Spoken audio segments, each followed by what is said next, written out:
All right, we got a special guest today. We're here to preview Colorado versus West Virginia game tomorrow, and we have a West Virginia Mountaineer Paul with us today. So stay tuned for this one. Well, hello, who's next? Can't nobody stop us cause we bumped and prime. Well, hello, who's next? Are you capping, talking sauce, and do your words match your video? Well, hello, who's next? Can't nobody stop us cause we bumped and prime. Yo, what's going on? It's your guys Buffed and Prime, CT the Fan, T Cal. What's good, bro? How We you got feeling? Mountaineer Paul with us today. What is going on, fam? I need a pose. What's my pose? Whatever Same you thing, got. man. Yeah, you're right. Welcome in, guys. I appreciate y'all for having me on. It's going to be a big weekend for both teams. Bowl eligibility is still out there for both teams, whether people believe it's reality or not, right? Yeah. I know it's man. hard to get there for y'all right now. It's been a long time. It's tough. That's Yeah. tough to reach. How you feeling, man? How you doing? We're obviously we had a really rough 5-game stretch, and we put this freshman quarterback in, and sometimes it's all it takes, right? Just a freshman, somebody, a spark. Scotty Fox Jr. has been that for us, and it's been a fun thing to see him grow from back-to-back picks against Pitt, Kansas. I mean, not Pitt, Kansas, to what he did against TCU, a 300-yard game. He only had 30 dropbacks coming into that game. And now you look and see what he did managing the game last week against Houston, where his legs were probably a little bit bigger part of his overall package, but he had some elite throws in that game and really processing information fast right now. He's getting to second and third reads, which is huge for a freshman. And he's making off-platform throws and dropping them in the bucket. So, those are all huge for a guy who's got, 2 starts under his belt. He doesn't even know enough to make really mistakes yet. Mm-hmm. Yeah, that's really good. Tell me a little bit more about Scotty. Like, his recruitment. How did he end up in West Virginia? Yeah, so he was a Neil Brown guy, and he committed to that staff. Neil Brown was let go. Rich Rod came in. I think the staff decided as a whole, okay, this guy is somebody that we can invest in. He's kind of our kind of player, dual threat. Although he's right-handed, Rich Rod really loves to go after left-handed players just to be different in his scheme. That's something he values. Left-handed, athletic, dual threat quarterbacks, Pat White. So that's what he goes after. But Scotty Fox is that, but right-handed. And you do kind of like to have both if you can in your offense. And Scotty fit that. He probably started the year as the third and fourth string guy, but we're not really sure. There was a couple different ways it could have went. He was probably one of the first guys off the bench. But this is a guy that's committed to Neil Brown and probably lucked out getting Rich Rod instead, in my opinion, because he really fits what Rich Rod likes to do. He's got a great mindset. They're letting him take interviews. They're letting him do post-game press conferences. There's a lot on this kid's plate right now, and he's delivering at every step. I'll tell you guys one other thing. Whenever we had the off season, I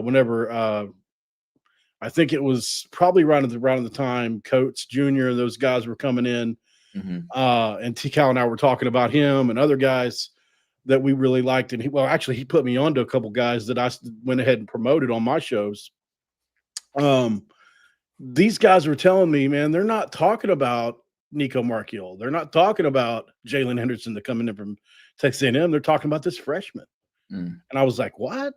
And I had several big time portal guys tell me, like, man, look, they're promoting this freshman, like, for the future. So, I mean, there was definitely rumblings about this early on. I just didn't think it'd be this year because we had probably 3 or 4 guys ahead of him, but we went through 3 or 4 guys and here we are. And it's turned out to be okay. Okay for you guys, not for Colorado as much, man. I don't know if you've been watching the season. It's been rough for y'all. Just nightmarish for us. Oh, CT, you muted out for a second. I'm back. We're good. Yeah, you're good now. All right. So it's been nightmarish for us. Yeah. And Paul, so we had talked this offseason. Y'all got talent, man. That's a talented team, especially on defense. We watched it. I like that defense. I like the coverages. They run some Saban tree stuff, some cut coverage, 7 mod, 7 mix, which is not ideal for a true freshman quarterback, Juju Lewis, to be going into this week. I Yeah. like the way that they disguise their coverages. And Michael Coates, he had, when I watched the Nevada tape, a lot of loafs on film. And that's the only reason he didn't make Bips list. As a cover guy, I got him and Latrell McCutcheon as the best cover corners in the Big 12. Like, he can cover his tail off. Fantastic cover corner. But I mean, you guys there's no clear weakness on that defense. And we watched everybody this year. The only other defense I'd say that I said that about was Houston's defense, where I was like, okay, they got safeties that can ball, they got corners, linebackers. Like, I like your linebackers a lot. Like, love them. They run and hit. And then on the D line, who was it? Number 91. Grant. Yep. Devin Grant, JUCO guy. Devin Grant, 69. Eddie Vesterinen. Great one tech and anchor, like really sits there and doesn't get moved. Fred Perry coming from Jacksonville State. Absolutely. I did not realize he was there. So I watched him back in January because he had so many tackles last year. I'm like, man, this safety's coming down and banging. And then they're using him in like a nickel position, and he looks great. Like, he's such an impact player in that secondary. 12 tackles last week. And he hits like a linebacker, but runs like a safety, which is awesome. So defensively, man, I think you guys are great. And then you guys have 3 superstar running backs. Jaheim White gone because injury. Ty Edwards played against Pitt, went bananas against Pitt with injury.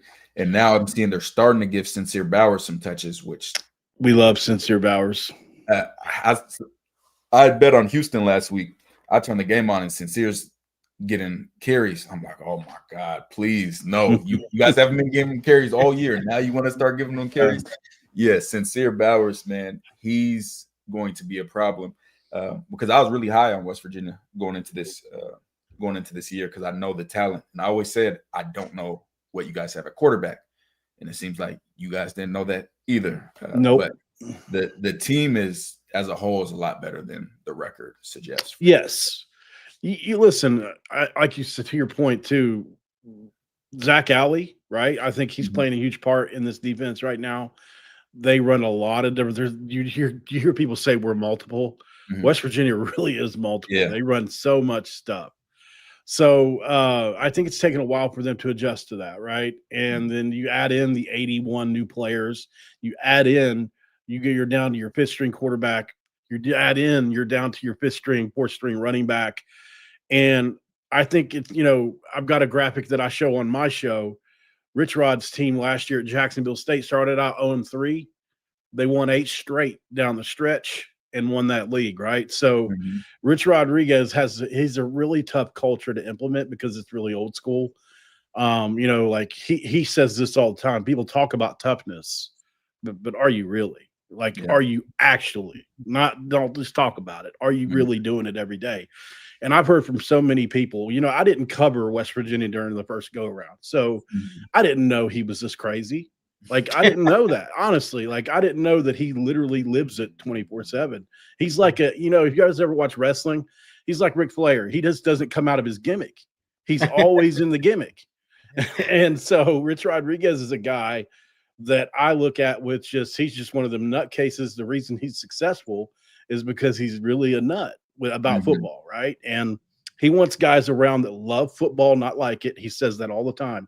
I don't want him to like football. I want him to be in love with it so much that they can't be without it. And in this hired mercenary age we're in, which you guys are kind of going through that right now and on your roster, I think I had another guy from that covers Colorado and Locked On Buffs on, and he was saying something along to that effect that you guys feel like maybe this mercenary feel you got in the locker room right now, people could be checking out, could be half in, half out. And Rich Rodriguez is trying to migrate through that as well. It's not easy.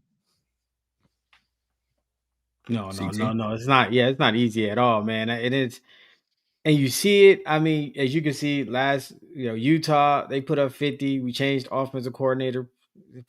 Play calling didn't seem to change. Arizona came in and put up 50. Yeah. And, I mean, So we're going on the road out to West Virginia. I heard it's supposed to be raining. Is it going to be cold? Like, Yeah, it's going to be cold. What's the Yeah. atmosphere is like? What is it going to be like there? It's an elite atmosphere. And I don't throw that E-word out there just for nothing. Like we had 65K at the Pitt game, right? So we're right there with BYU. I think Texas Tech, Oklahoma State, similar size, but we're in that 60K range. We've got a really passionate fan base. One thing I'm grateful for, somebody that covers West Virginia, is that my people are going to show up no matter whether we're bad or good, right? They're not fair weather fans in West Virginia, because West Virginia is the brand. It's all we have. We can't turn on the Broncos, right? Or whatever. And so in Morgantown, it's literally live and die, literally, with every single thing the Mountaineers do. And it's a big deal. As far as the weather goes, yeah, it's going to be cold. But it's probably more fall weather for us. I wouldn't consider it cold for us necessarily. And you guys know what cold is in the mountains in Colorado as well. It's not like it's new to you, but it's different style of cold for sure. And if it's raining, yeah, it could get rough out there. That would favor West Virginia probably. But, once again, I say that, but in this new age where people are transferring from everywhere, it's not like these guys have had 3 years to acclimate to the elements they're in either. So it's like, I don't know. Same thing with people coming to the Mile High. How long have they actually been there to acclimate to the being up in the air? So I don't know. But yeah, loud spot. When it's rocking, it's a top 2 probably as far as loudness goes in the Big 12. Probably maybe us and Rice Eccles you could make an argument for, or some others. We're in that conversation though. Okay. So it's a spot for a freshman to come in. It's going to be a rough spot for him. Our fans will show up for this game. It's Deion Sanders. I mean, everybody wants to see him. So, and I'm sure you guys understand that. You probably experience that all the time being Buffs fans. It's like you guys just wake up and you're on the top of the viewership charts now, right? So, and that's great for y'all. And I think it's put you in a great place going forward, no matter what happens with Coach Prime, and hopefully he continues to go on. I think I've been led to believe that he probably will, but even if he doesn't, I think whoever comes in next, you guys are in a great spot, way better than you were before. Yeah, the infrastructure is there. You know what I mean? For you guys to succeed. Yeah, definitely getting it. Tell me about. I noticed we was talking about the running backs. We was talking about Bowers, but Herbert got 29 carries last week. He's a yak guy. Yeah, he's a yak guy. I think he had. I looked at a stat. He probably 69 yards after contact last week. He's a guy Rich Rodriguez says makes people tackle him, right? Mm-hmm. It's one thing to just break tackles, but do you make somebody tackle you?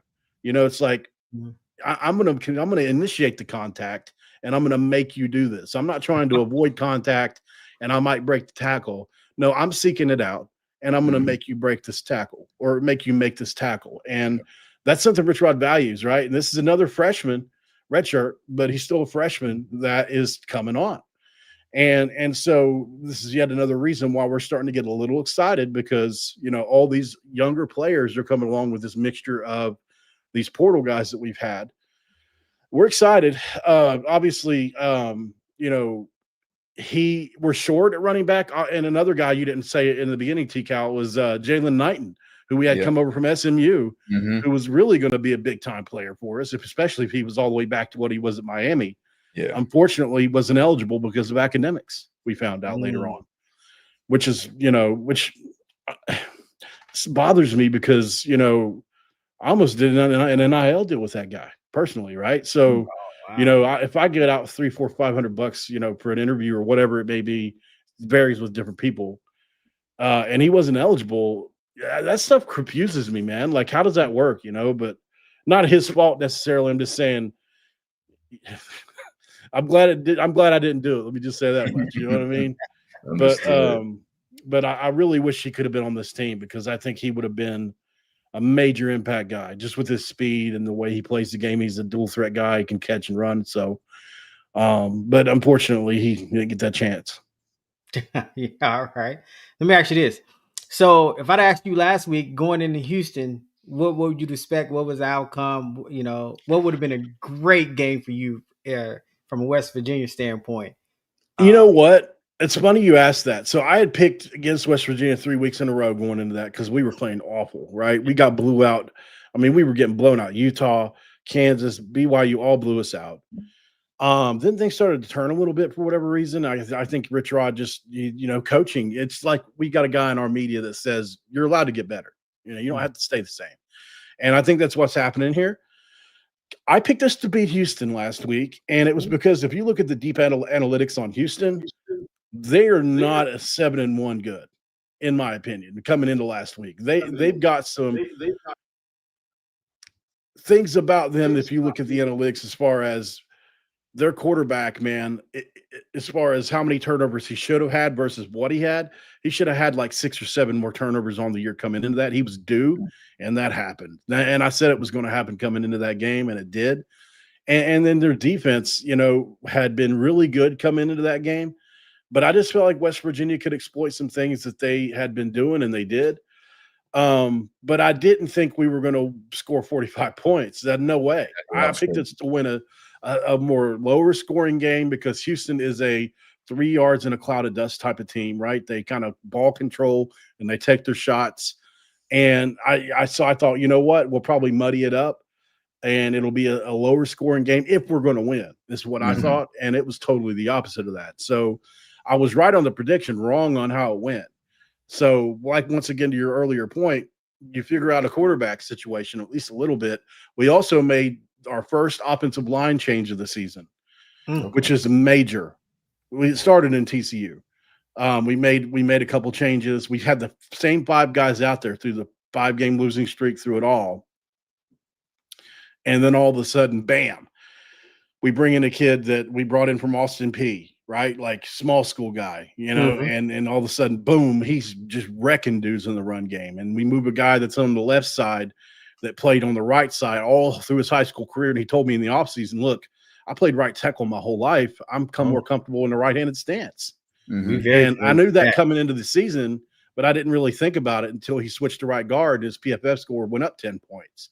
And I'm like, well, that makes sense. He's more comfortable in the right-handed stance. Yeah. So just small things like that your everyday fan may not think about, that nutcases like us like to watch tape and just study things do. And I think those things matter. We're not an elite offensive line by any stretch, but we've gotten a lot better, enough to run Rich Rod's offense, and our quarterback's making up for some mistakes we have. Yeah, and we watched offense and defense now at West Virginia. Offensively, the reason your offensive line doesn't have to be great in that offense is it's about quick timing, routes and throws. So a ton of the plays are RPOs, RPO hitches, RPO slants, RPO bubbles, and then something else that gets mixed in are the sprint outs. The quarterback's very, very mobile. Like K-State used to do. Yeah, exactly. Yeah, he hit over 20 miles per hour on one of his runs, one of the longer runs. Can't remember which game because we watched a few of his big runs. But for Colorado, he's only had 9 completions past 10 yards so far this season. And that's not – I mean, that's a part of the offense. That's how they're trying to – he's a freshman, trying to get him, comfortable. And for Colorado, they need to make it uncomfortable with bringing pressure. Most of the routes now, they do have the big plays where they have the sluggos, the hitch and goes. For those that don't know, sluggo means slant and go. These are double move plays. So if you bite on the short route, you get beat over the top. Scored on, I think, like 3 or 4 of those so far. Those have been big plays. Seen the fake quarterback draw pop pass like Tebow used to do at Florida. So that's what works. Like big, exactly. And that's where the chunk plays have come from. Definitely, I mean, he want to see him just as a football fan, get more comfortable passing and be able to be in the pocket. But I think if Colorado puts pressure on, got to live in man coverage against the RPO. Like, you really don't have much of a choice. But I'd put a lot of pressure on him, especially to his right, because the sprint outs are always going to be to his always right. To the right. Yeah. And saw that on film. Always to the right. Well, because it's when you're a right-handed quarterback, it's I mean, you can do a bootleg to the left, but a sprint out to the left is hard because you have to get unless your you're hip Patrick all the way Mahomes, around. right? Exactly. Yeah. You can throw super off platform. Yeah. So that's really going to be the key for Colorado is keeping everything in front of them, playing downhill. If I were them, I got nothing to lose. I'd try to jump a hitch early, knowing that a hitch and go will be coming. And that's just the pass game.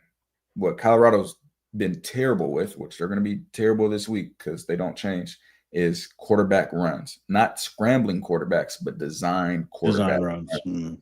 So when you get an extra guy in the box. When you get an extra guy in the box, but that's not even the main issue. The issue is they don't have clear running back players and quarterback players in the read option game.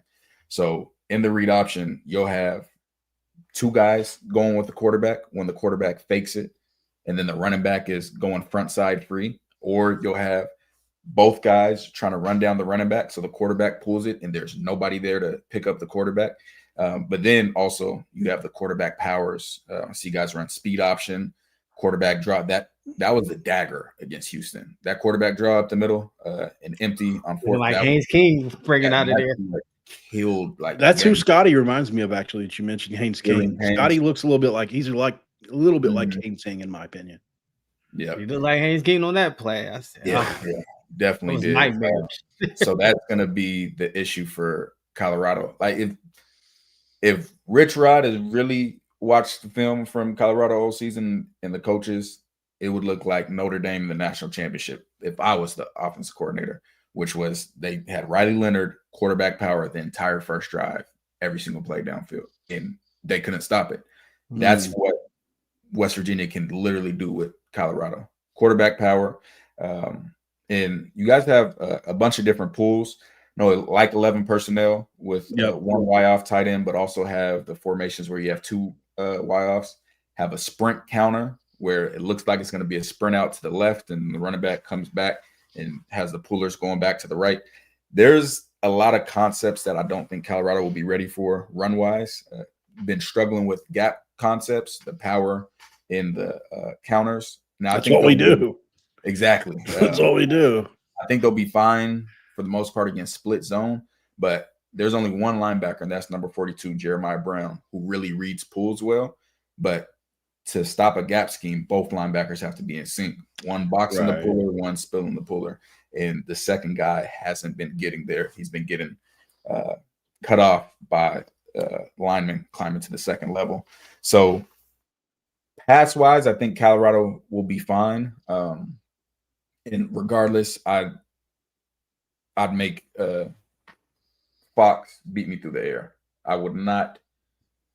That's what TCU did. On the ground, yeah. Like, it worked for TCU, right? Mm-hmm. There are a lot of empty calories in that game. Yeah, he threw for the 300 yards, but it was they tightened up once we got the red zone. So it's I think that's a strategy that can work, and probably may work. I mean, I think Scotty has played really well, but I have no misconception he's going to make some freshman mistakes still the rest of the year, unless he's an alien like the kid in Provo right now. Like, that kid's made almost no mistakes, and he's a true freshman. Mm-hmm. That's an alien. Like the fact that they're 8 or 9-0 or whatever they are now, and he has made very few mistakes. I mean, he absolutely torched us when we played them. So we know all about him. Bear Bachmeier is an alien. I really believe that. But other than him, yeah, freshmen will make mistakes. Now, we do understand too, like even Juju Lewis, these guys are coming up way faster these days. The concepts they're learning in high school are really, really advanced compared to when I was a kid. But yeah, so he's going to make mistakes. It's going to be a fun game. I think a lot of people are expecting Colorado to lose, but I don't know necessarily if that's 100% the case here. I do think West Virginia is going to win, but there's a path for Colorado to win this game. Absolutely. I don't think it's that big of a difference. We're both 3-win teams at the end of the day. Yeah, we're going in different directions, but we both stunk it up this year, so could West Virginia revert? I mean, we played well at home for sure, but I do think there's a game we could come out and really play bad as well. T-Cal, I'm curious what you thought about Cam Vaughn. Have you studied much of him, the outside receiver? He got a lot of speed. Yeah, we definitely watched some Cam Vaughn, man. Yeah. He had I love him, man. I he's really been do. running. So one of my favorite corners is Latrell McCutcheon at Houston, and he ran. I think it was a sluggo on him last week and caught it on him in the end zone on the right side, which hurt me. Tough play. Like I'm watching Latrell and I'm like, what could I like coach on this? He's on scholarship too. Like he's gonna make some plays. Cam Vaughn is definitely a really good receiver, deep threat, can roll. I think we had him close to 22 miles per hour on some of his. And he's subtle but really explosive. So in his route running, he does a good job with his tempo, and then kind of lull you to sleep and then take off. And he's a hands catcher too. Saw some really. He's really long and lanky too for his size. Great catch radius, and he's going to be a matchup problem downfield for Colorado for sure. Weimer's coming on too, by the way. I don't know if you get to study him or not yet, but he had a play with Fox last week where, first read was Cam Vaughn. He was in press man. It was supposed to be a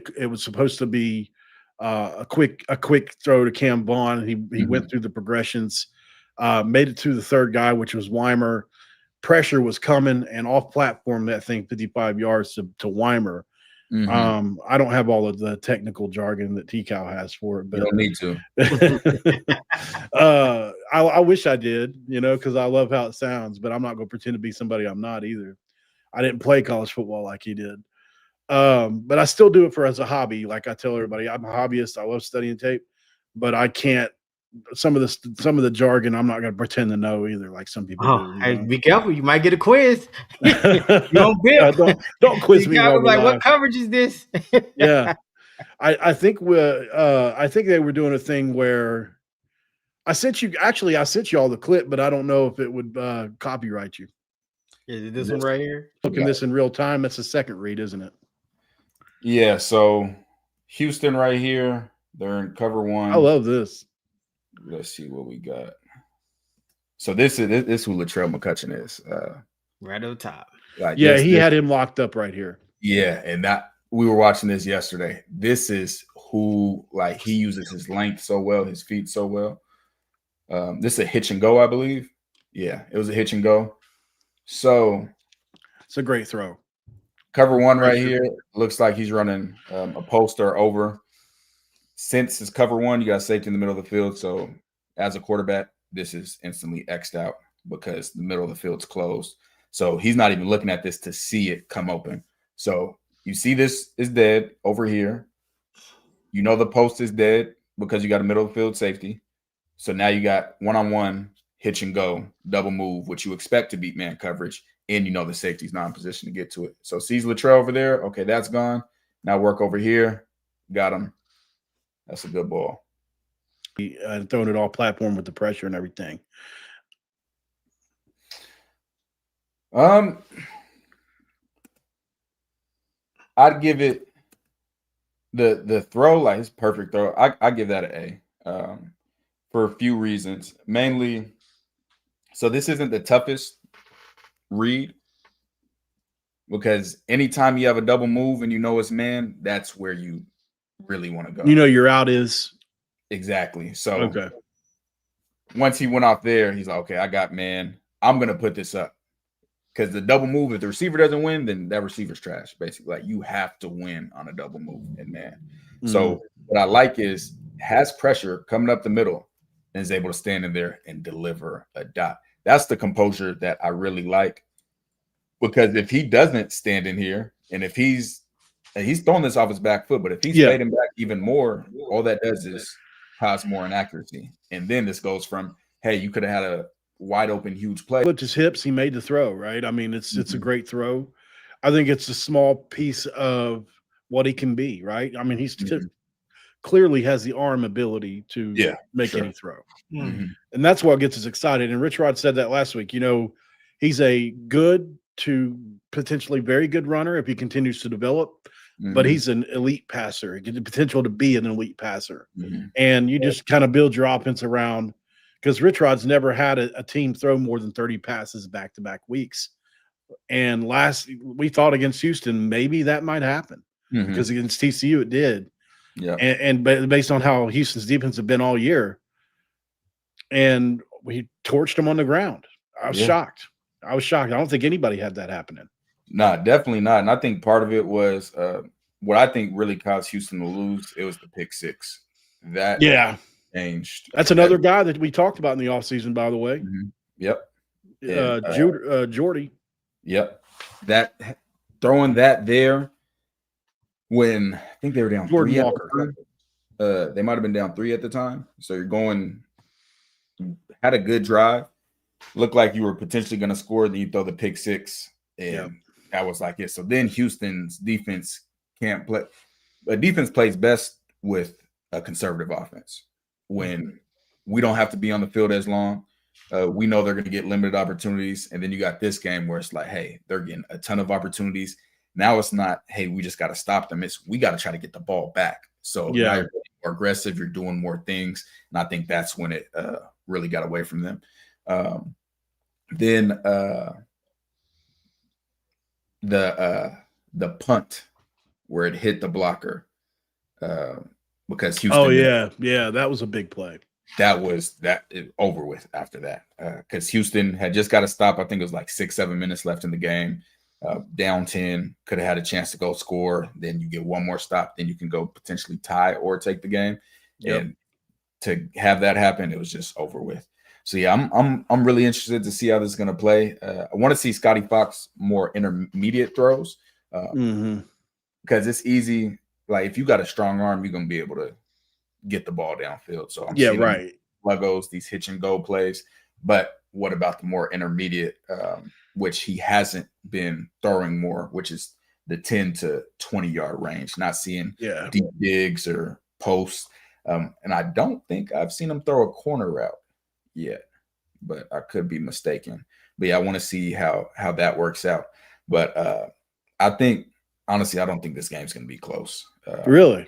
Yeah, I think the only way Colorado has a shot is force Scotty into some turnovers early. Right. That's definitely possible.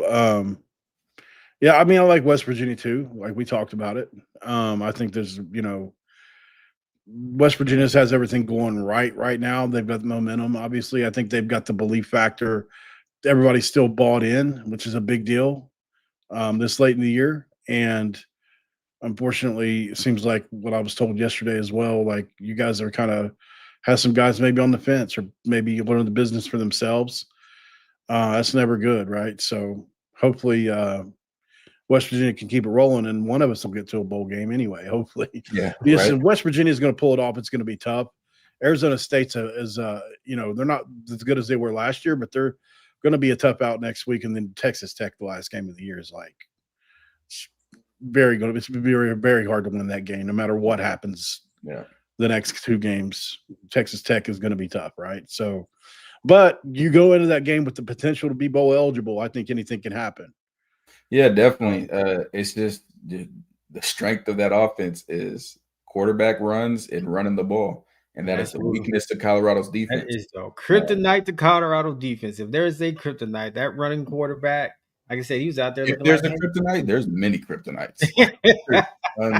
There's a lot of kryptonites on that defense that gives up what seems to be 300 rushing yards a game. Offensively for Colorado, the play calling's been just atrocious. First 2 games, it was good. Now I know the D coordinator is excited for West Virginia. I don't have to worry about Caden Salter. Don't have to worry about his legs. I have a true freshman quarterback. On the road, hostile environment. I know that he sees what I see on film as far as their scheme inadequacies and I'm sure he's going to exploit it. Zach Alley's so smart. He really is. You ever get a chance to go listen to him talk? I mean, obviously, if Brent Venables hires you to be his defensive coordinator, you're probably good. And it cost us $2 million, but we lured him away. And I think Rich Rodriguez knew what he had because obviously he brought Zach Alley into the national limelight. Obviously, people knew about him because he had coached under Venables as an assistant. Rich Rodriguez gave him his first DC job.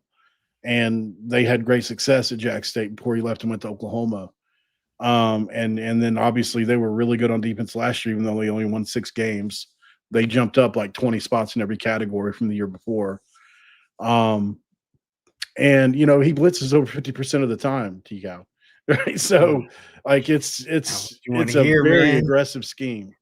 I'm feeling a lot like that Utah defense gonna show up. It's a super aggressive scheme, and I don't know if I can find the play. They disguise really well. That's a lot of simulated pressures.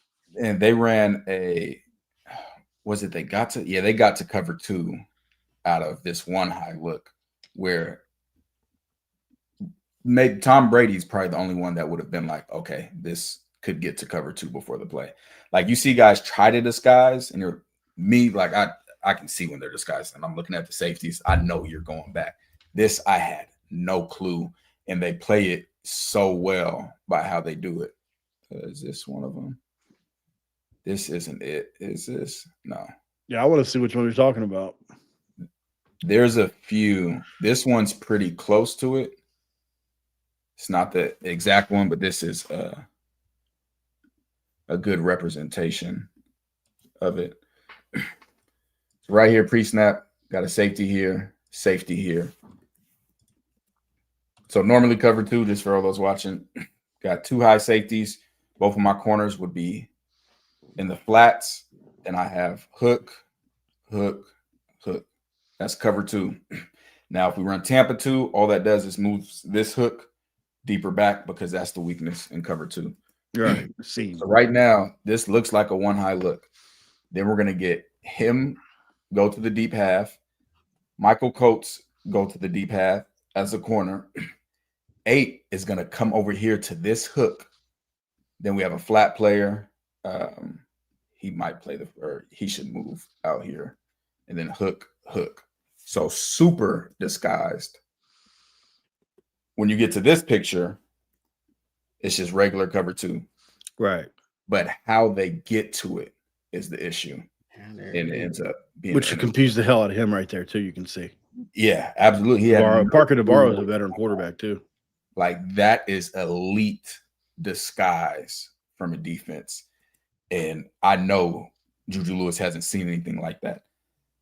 And unfortunately, I know Colorado coaches aren't preparing them. Pat Shermer's not preparing them? He's not even calling the plays, is he? Not anymore. Punchlines today. Unfortunately, I know, which I wish I didn't, that they don't, when scouting other teams, they don't even know what coverages other teams are running. Like, they name the coverages wrong. So I know that it's probably just gibberish. Yeah, it's bad. It's a mess right now. So are you telling? I mean, that players are having to message me and say, "Hey, what coverages do they really run?" Because they said this team runs this, and I don't trust that. So Dion needs a clean house in the offseason. Yes, basically, it happens. It happens to the best coaches, right? You hire your friends, or you hire recommendations of your friends.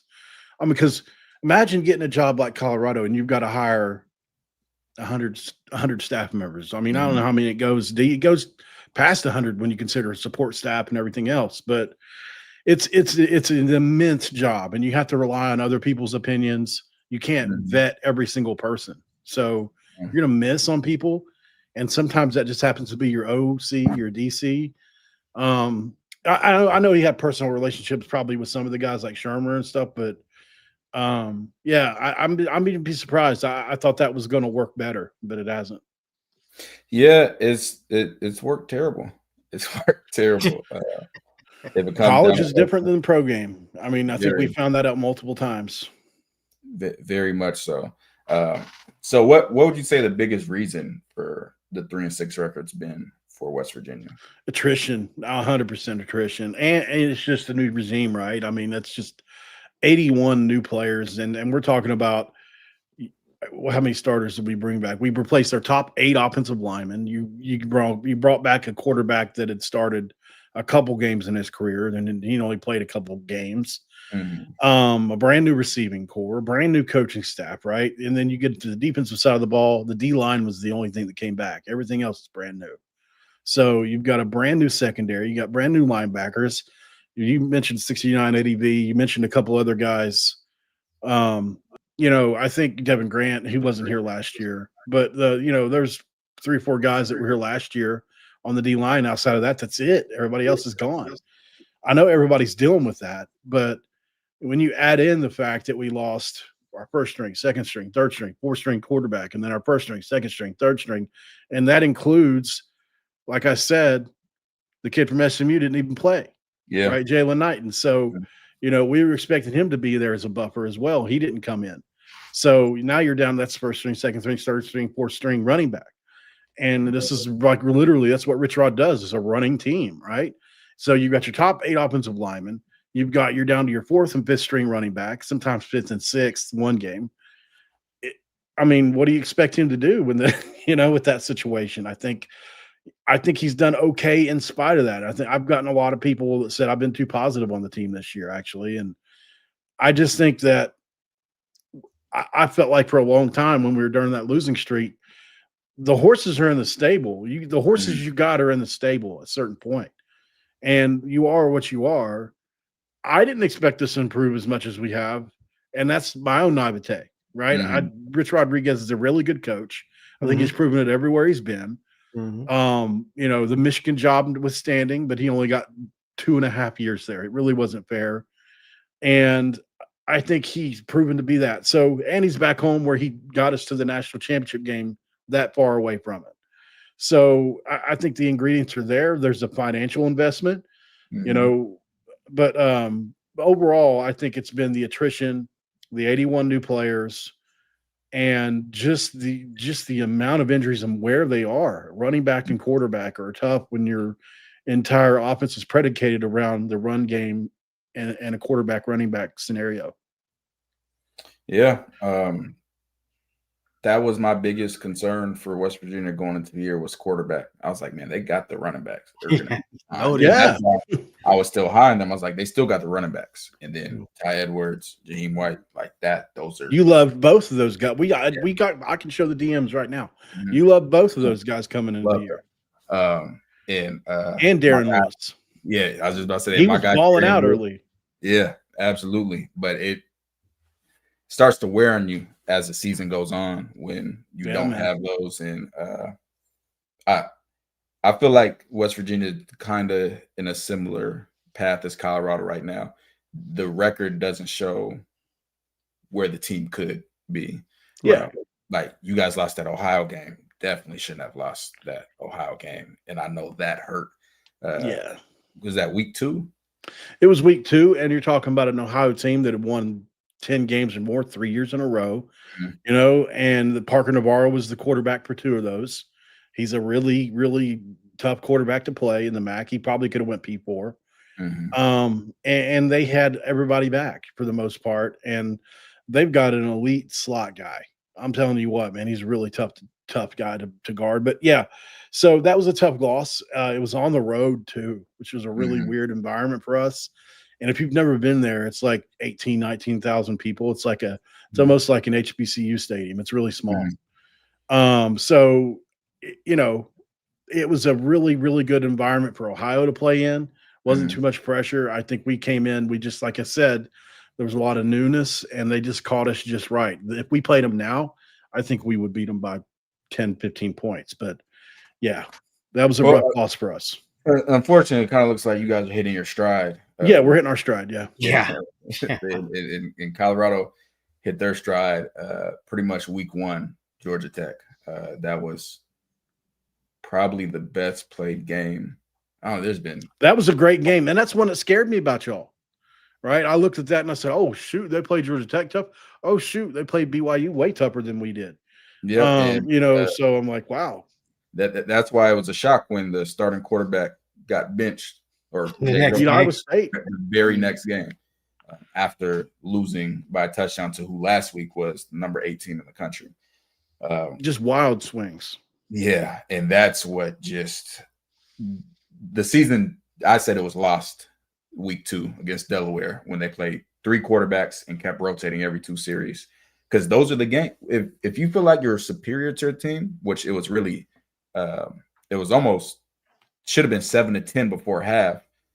Delaware actually dropped a pick 6 that they were going to get. I think it ended up being wow. 17. Yeah, right before half when they put the third string quarterback in, which was crazy. So it ended up being 17-7. But those are the games where you want to get continuity with your players, with your You want to team. go deep into the bench. Exactly. Like you want to be able to let your starters fully play it out. And then when you get a big lead, then you can get other guys in. But they didn't do that. And from that moment, it's just been up and down the rest of the season. So been unfortunate scenario. But yeah, we're here and it's game time tomorrow. We're excited because it's the first early game. We've been having midnight game. Oh my gosh, we've been up so damn 1 late. a.m. Yeah, it's been crazy. The after dark slot still hitting. Oh my god, it's the worst. Like we're doing post games on YouTube at 2 a.m. We got we've had one like that. So we're like, hey, we got to do it. But yeah, man, I respect the hustle.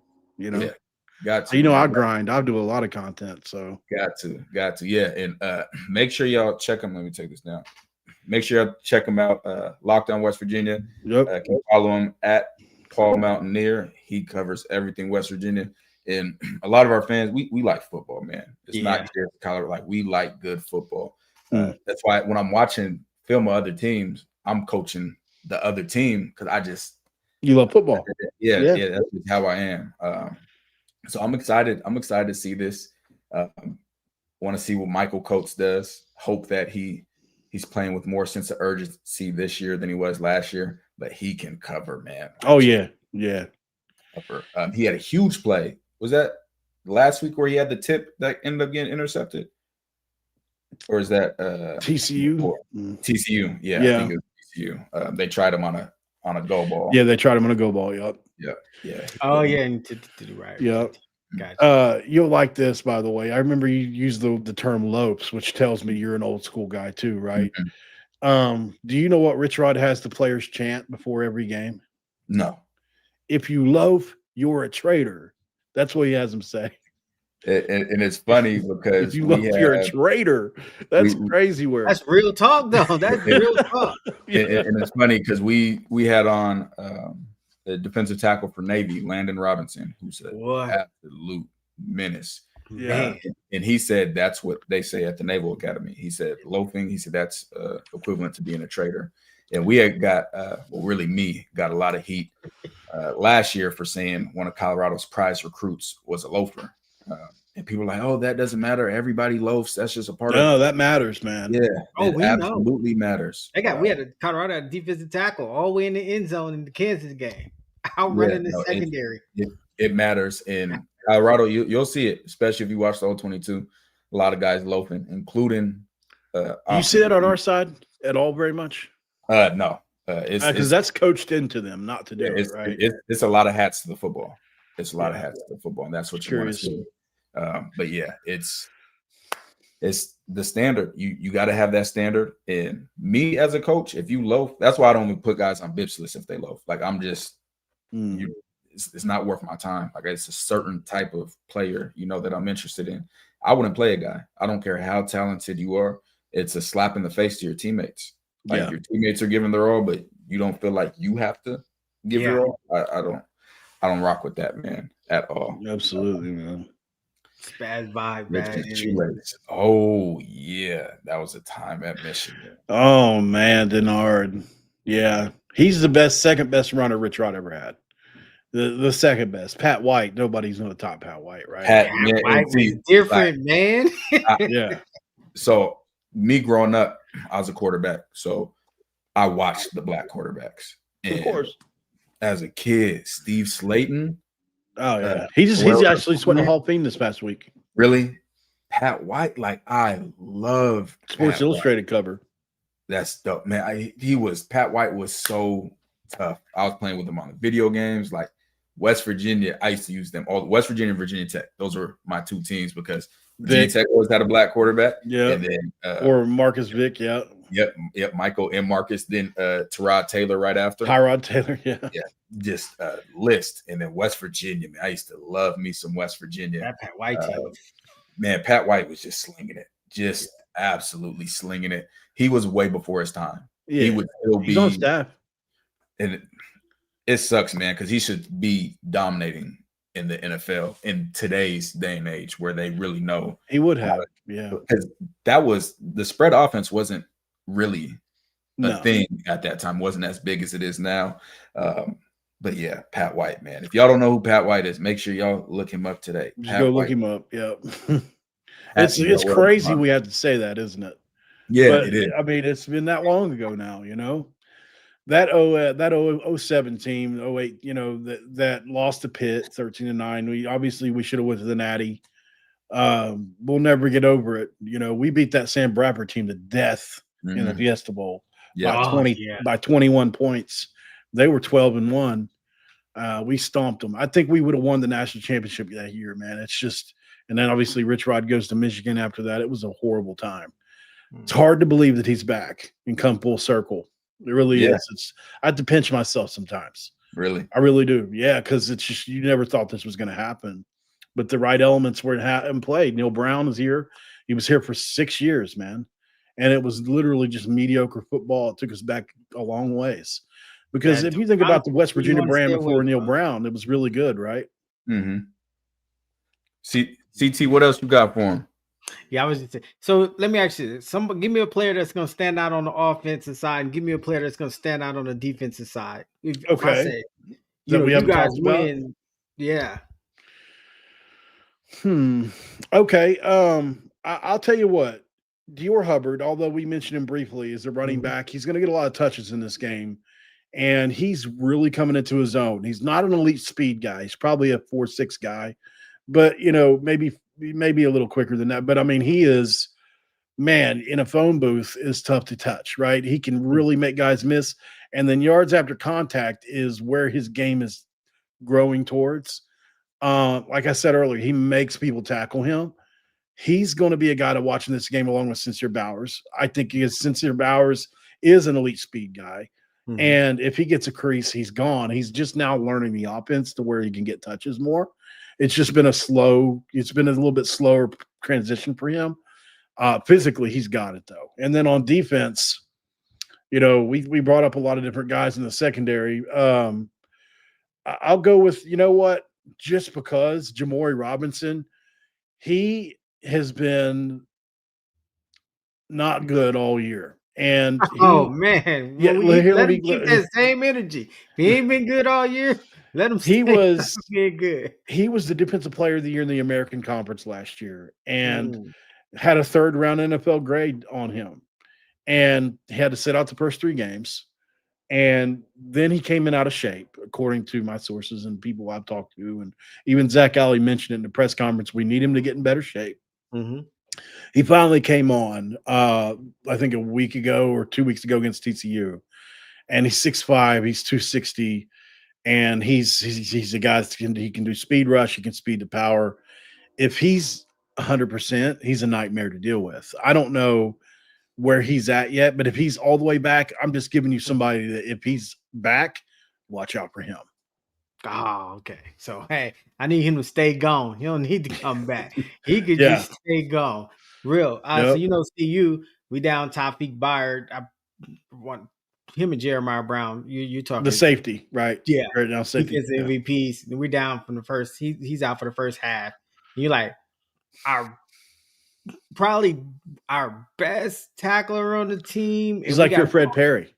We got to go a whole half without him going against a running team. I just, man, I don't know. Like, I feel like, you know, we get the unknown with Juju. Finally, we get a freshman quarterback, and everybody, hey, maybe we show up late to the party. Maybe, you know, have a game. You know, I feel like we changed play callers, but the plays didn't really look different. I just don't know. I mean, because, you know, Rich Rod's back. You got his first season back. You know, all the team, we're 3 seasons in, and we're going in different directions, right? I know. It's tough. Yeah. But boy, if you could pull off an upset in West Virginia, if they could turn your season around. Upset in West Virginia, what goes wrong for West Virginia for CU to win?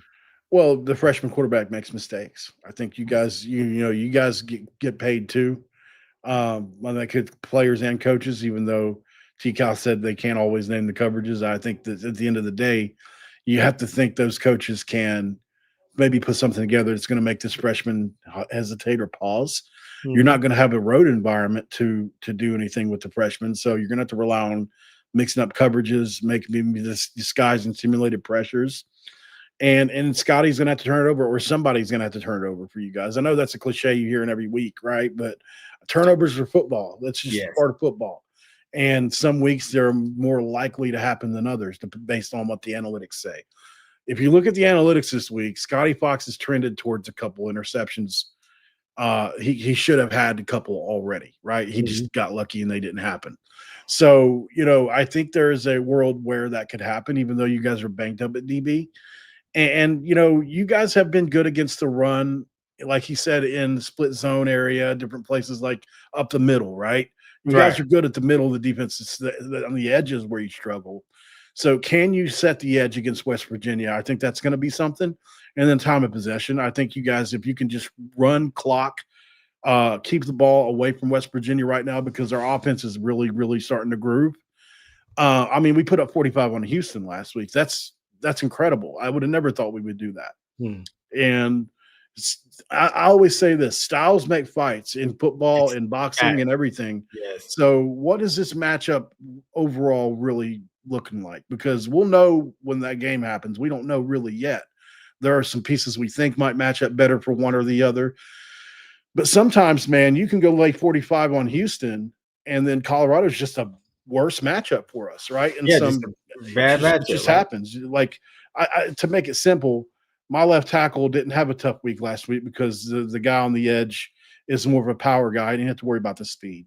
This week, Colorado might have a dude that's a beast on that side and gives him trouble all day, and the quarterback's consistently hurried up or he's getting hit and he's making mistakes. Arden Walker. Yeah, exactly. So guys can make, one guy can swing a game, right? It just so is there a guy that matches up worse for West Virginia this week than last week?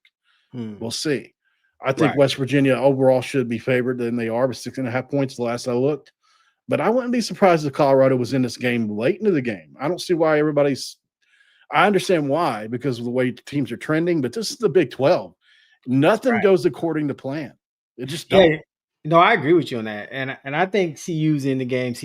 If CU comes out and they just flip the script, if we come out and they commit to the run and stick to the run, I think, because you like we said, with the time of possession, you also could put pressure on your quarterback saying, hey, CU's holding on the ball. They're doing these long drives. Now he's starting to feel the pressure. Like every time they get the ball, every time you guys get the ball, he's got to do something, because, but these are things that CU just, like, when you was listening off that stuff, I'm like, yeah, well, if we could get behind the run, if we could show up and run the ball, take the pressure off of Juju early, establish the run, stick with the run, then open up some downfield, I think CU can be in the game. I think they absolutely. I think they could.